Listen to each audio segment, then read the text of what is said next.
Hi everyone. In today's tutorial, we will show you how to import and export an Outlook calendar so you can easily back up your events or transfer them between accounts.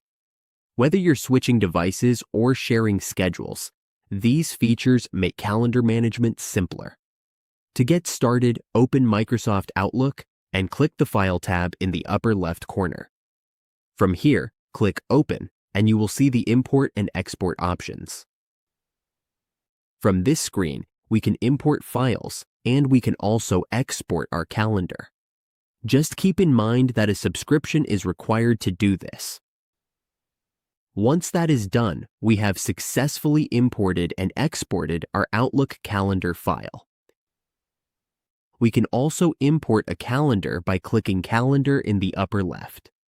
From here, click Add Calendar. In the Subscribe from Website section, we can also import a calendar this way. And that is how we import and export an Outlook calendar. It is a great way to stay organized and keep your events accessible wherever you go.